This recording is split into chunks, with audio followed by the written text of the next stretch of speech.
नमस्कार विद्यार्थी मित्रांनो, न्यू टेक यूट्यूब चॅनलमध्ये तुमचं मनपूर्वक स्वागत आहे. आजच्या व्हिडिओमध्ये आपण पाहणार आहोत की फर्स्ट इयर इंजिनिअरिंग ॲडमिशनसाठी कॅप राऊंड 1चा ऑप्शन फॉर्म कसा भरायचा. ऑप्शन फॉर्म भरण्याची प्रक्रिया सुरू झालेली आहे. तुम्ही MSTCETच्या अधिकृत वेबसाईटवर जाऊन ही माहिती तपासू शकता. लिंक डिस्क्रिप्शनमध्ये दिलेली आहे, ती वापरून ही थेट वेबसाईटवर पोहोचू शकता. चला तर मग सुरू करूया आजचा व्हिडिओ. वेबसाईट उघडल्यानंतर तुमच्यासमोर एक लॉग इन इंटरफेस दिसेल. इथे तुम्हाला न्यू रजिस्ट्रेशन किंवा ऑलरेडी रजिस्टर्ड या पर्यायावर क्लिक करून तुमचा रजिस्टर्ड ईमेल ID आणि पासवर्ड टाकून लॉग इन करायचे आहे. लॉग इन झाल्यानंतर एक नवीन विंडो उघडेल, जिथे तुम्हाला नाव दिसेल. त्यानंतर खाली ऑप्शन्स दिसतील. त्यामधील तुम्हाला कॅप सेंट्रलाइज्ड ॲडमिशन प्रोसेस या पर्यायावर क्लिक करायचे आहे.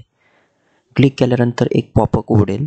इथे तुम्हाला टेक्निकल एज्युकेशनवर क्लिक करायचे आहे. त्यानंतर बॅचलर ऑफ इंजिनिअरिंगवर क्लिक करायचे आहे. आता एक नवीन विंडो उघडेल, जिथे तुम्हाला तुमचं नाव, ॲप्लिकेशन ID आणि इतर माहिती दिसेल. तसेच status of option for submission and confirmation of CAP 1 आणि incomplete option form for CAP 1 असा संदेश दिसेल.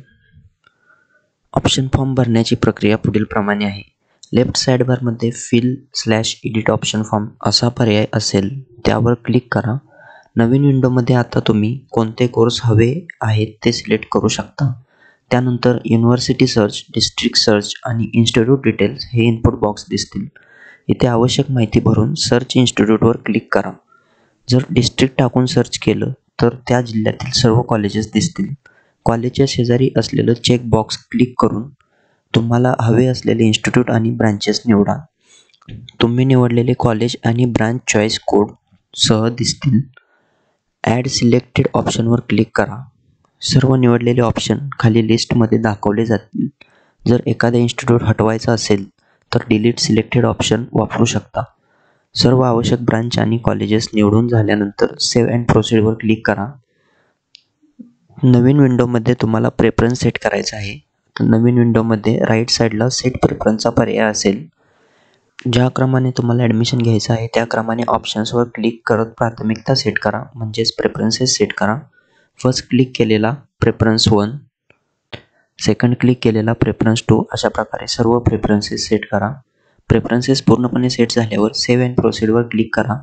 आता एक लिस्ट दिसेल, जिथे प्रेफरन्स नंबर आणि चॉईस कोड दिसेल. खाली दिलेल्या सूचनांची काळजीपूर्वक वाचून खात्री करा. सर्व काही बरोबर असल्यास प्रोसीड टू कन्फर्म ऑप्शन फॉर्मवर क्लिक करा. धन्यवाद मित्रांनो. आशा आहे की हा व्हिडिओ तुमच्यासाठी उपयुक्त ठरेल. अशा शैक्षणिक मार्गदर्शनासाठी आमच्या न्यू टेक चॅनलला लाईक, शेअर आणि सबस्क्राईब नक्की करा आणि बेल आयकॉन प्रेस करायला विसरू नका, म्हणजे पुढचे व्हिडिओ अपडेट्स तुमच्यापर्यंत वेळेवर पोहोचतील.